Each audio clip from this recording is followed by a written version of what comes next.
नमस्कार, जय श्री कृष्णा। आज एक बहुत ही महत्वपूर्ण विषय की जानकारी इस वीडियो में मैं आपको देने जा रही हूँ।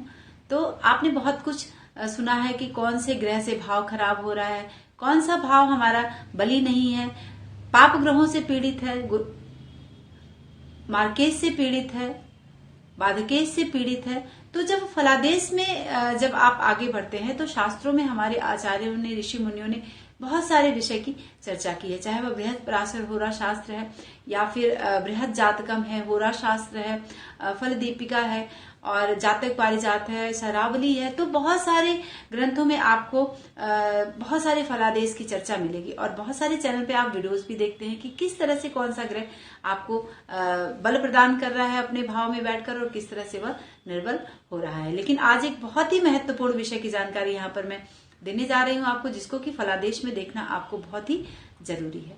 और फल दीपिका में आचार्य मंत्रेश्वर ने इसकी बहुत ही सुंदर इसका वर्णन किया है कि गुलिक किस तरह से हमारे भाव को निर्बल करता है, भावेश को निर्बल करता है या नवग्रहों को निर्बल करता है, चाहे वह सूर्य हो, चंद्रमा हो, मंगल हो, बुध हो, बृहस्पति हो, शुक्र हो, शनि हो, राहु या हो फिर केतु हो। ठीक है, तो आज मैं आपको यहाँ पर ये बता रही हूं कि गुलिक के साथ अन्य ग्रह यदि बैठे हैं तो वह किस तरह से प्रभावित होते हैं।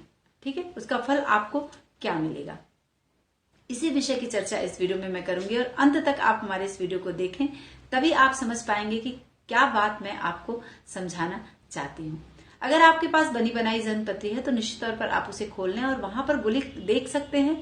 तो सपोज दैट जैसे अगर आपका जो लग्न है कर्क है, ठीक है, और कर्क लगन में ही गुलिक है, यानी 4 नंबर जो है वह गुलिक का स्वामी है, तो 4 नंबर का जो स्वामी है ज्योतिष शास्त्र में उसका स्वामी चंद्रमा है। ठीक है, तो चंद्रमा है तो फलित शास्त्र में चंद्रमा जिस भी ग्रह के, यानी वह गुलिकेश हो गया आपका।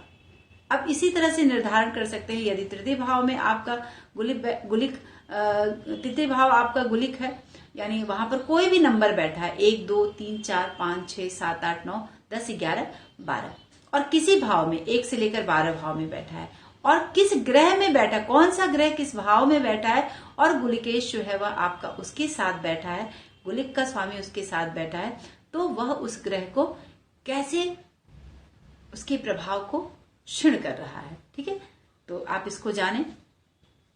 सबसे पहले आप जानें कि यदि आपका गुलिक का स्वामी सूर्य के साथ बैठा है ना, सूर्य क्या है, पिता का कारक है। हमारी जन्म पत्री में पिता का कारक ग्रह जो है वह सूर्य है और सूर्य के साथ यदि आपका गुलिक बैठा है, गुलिक यानी कोई भी नंबर गुलिक होता है, भाव गुलिक होता है और उसका स्वामी जो है वह आपका गुलिकेश है और वही आपका गुलिक है।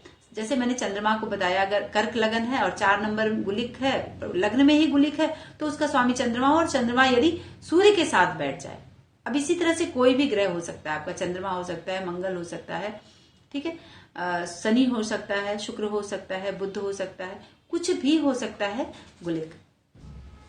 यदि सूर्य के साथ बैठा है तो वह आपके पिता के पक्ष को कमजोर करेगा। सूर्य जिस भी चीज का कारक है, राज्य का कारक है, प्रतिष्ठा का कारक है, ठीक है, पिता का कारक है, तो सबसे पहले वह आपके पिता की शुभता को छीड़ करेगा, है ना। या तो आपको जीवन में पिता से संबंधित सुख नहीं मिलेगा या फिर वह उनकी आयु को अल्प कर देगा। यदि आपके पिता की जन्मपत्री में उनको दीर्घ आयु है और आपकी जन्मपत्री में कहीं ना कहीं से सूर्य के साथ गुलिक विद्यमान है तो वह उनकी आयु को क्षीण करेगा, है ना। अगर वो दीर्घायु यानी अगर वो 90 वर्ष जीना है उनको, तो वो निश्चित तौर पर उनकी आयु को कुछ ना कुछ 10 साल, 15 साल, 5 साल ऐसे करके वो कम जरूर करेगा, उसके प्रभाव को प्रभावित जरूर करेगा। तो यहां पर मैंने बताया कि सूर्य के साथ यदि आपका गुलिक है तो वह उनकी आयु से संबंधित या फिर उनकी शुभता को छीड़ करेगा, आपसे उनके संबंध को थोड़ा सा या फिर दूरी बना देगा या फिर संबंध खराब करेगा या फिर अल्पायु देगा। तो इस तरह के परिप्रेक्ष्य में आपको फलादेश एक बार देखना बहुत ही जरूरी है कि वह किस तरह से आपको प्रभावित कर रहा है। दूसरा नंबर आता है चंद्रमा का। यदि आपका चंद्रमा किसी भी भाव में बैठा है, प्रथम से लेकर द्वादश भाव में बैठा है और चंद्रमा के साथ आपके गुलिक विद्यमान है, गुलिकेश आपका विद्यमान है, वहां पर बैठा हुआ है, तो जैसे पाप ग्रह ग्रहों को प्रभावित करते हैं, पीड़ित करते हैं, ठीक उसी तरह गुलिक भी आपको के चंद्रमा को प्रभावित करेगा या फिर आपके नवग्रह को प्रभावित करेगा। तो चंद्रमा क्या है? आपके जन्म पत्री में माता का कारक है, चंद्रमा चतुर्थ भाव का कारक है, तो आपके चतुर्थ भाव से संबंधित या फिर माता से संबंधित चीजों को आपके प्रभावित करेगा, माता को कष्ट प्रदान करेगा, माता से आपके की दूरी बना देगा या फिर उनका सुख आपको आपके जीवन में नहीं मिलेगा। तो इन सब परिप्रेक्ष्य में आपको यहाँ पर जांचना होगा उसकी शुभता के।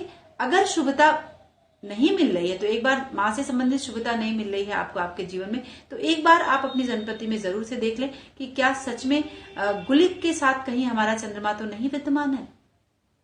चलिए अब हम आपको बताएंगे कि मंगल, यदि आपके मंगल के साथ, मंगल किसी भी भाव में आपकी जन्मपत्री में विद्यमान है, यदि आपके मंगल के साथ गुलिक बैठा हुआ है, तो वह मंगल क्या है? मंगल आपके पराक्रम का कारक है, मंगल आपके भाई का कारक है।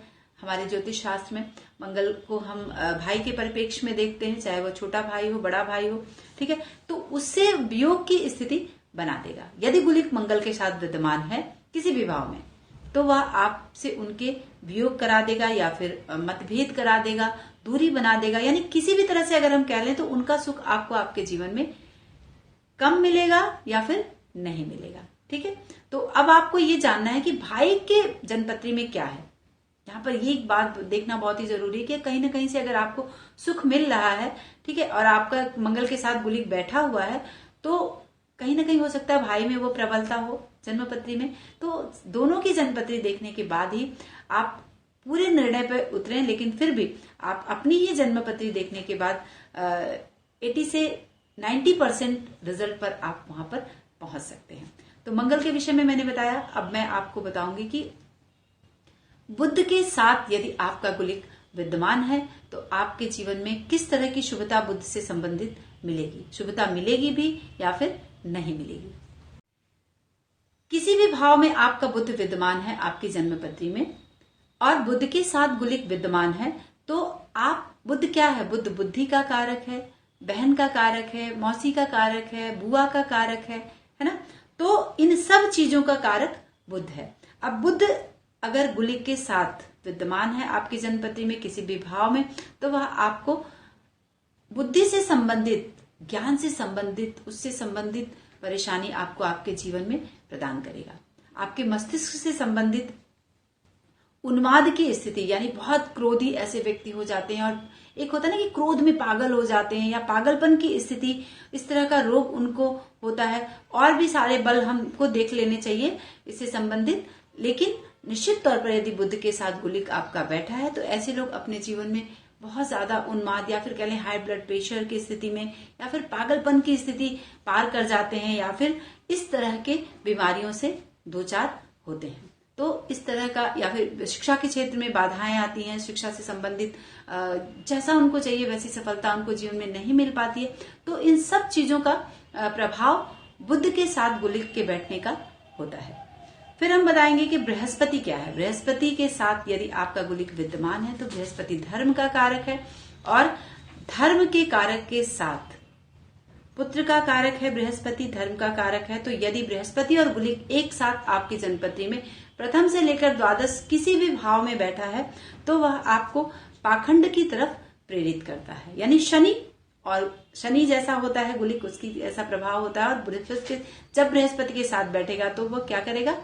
पाखंडी बना देगा। यानी आपके अंदर कुछ भी नहीं है, आप बस दिखावा करेंगे कि ऐसे पूजा करनी है, ऐसे हम धर्म कर्मकांड करते हैं, या फिर मतलब एक पाखंडी ऐसे व्यक्ति, उनका स्वभाव कहीं ना कहीं से पाखंड का होता ही है उनके जीवन में।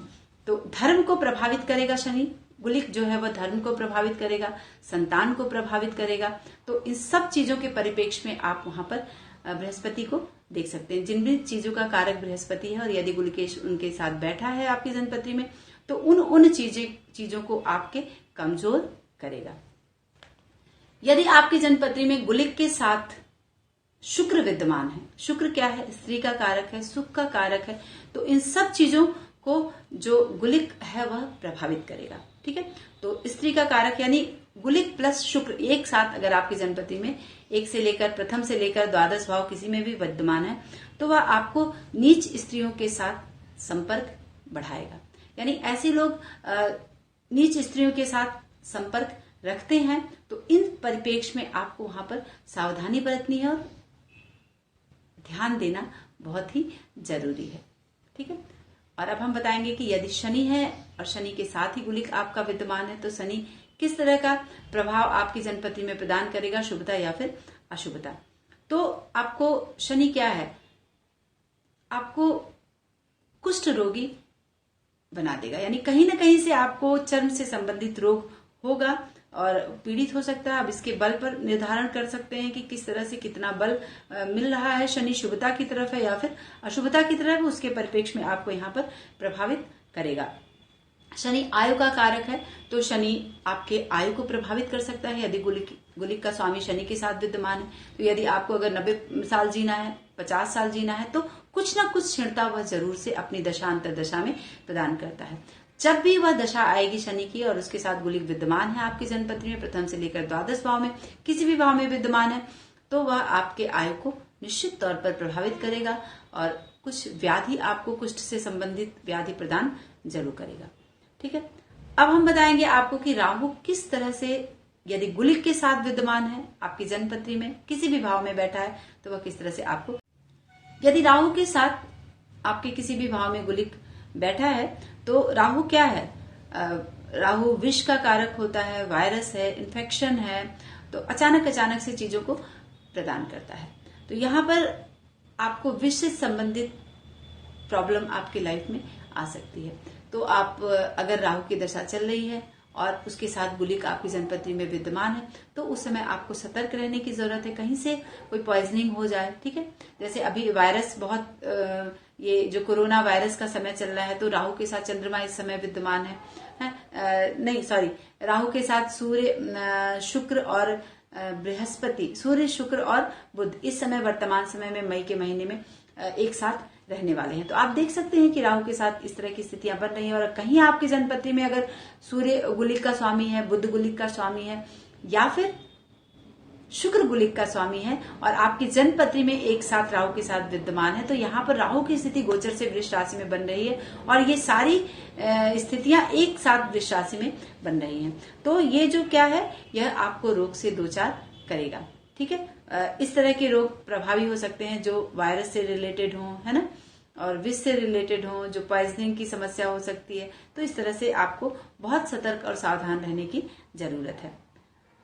अब केतु के परिप्रेक्ष्य में क्या जानेंगे। केतु आपकी जन्मपत्री में किसी भी भाव में विद्यमान है और गुलिक जो है, गुलिक का स्वामी जो है, वह ग्रह जो है वह आपके केतु के साथ विद्यमान है तो आपको केतु जो है क्या है, मंगल की तरह प्रभाव देता है। तो वह अग्नि से संबंधित दुर्घटनाएं आपके जीवन में उस समय काल में, यानी जब दशा अंतरदशा प्रत्यंतर दशा चल रही है तो उस समय काल में आपको इस तरह की दिक्कत आ सकती है। ठीक है, अग्नि से संबंधित रिलेटेड जैसे बड़े बड़े अग्निकांड हो जा रहे हैं, है ना, आप किसी हॉस्पिटल में काम कर रहे हैं, हॉस्पिटल में आग लग जा रहा है और आप उससे प्रभावित हो जा रहे हैं। आप किसी गाड़ी में ट्रेवल कर रहे हैं और अग्नि से प्रभावित हो रहा है, पूरी गाड़ी में आग लग जाती है, इस तरह की कंडीशन होती है। या फिर आप घर में खाना बना रही हैं या फिर खाना बना रहे हैं और सिलेंडर फट गया तो ये भी आग की एक समस्या है।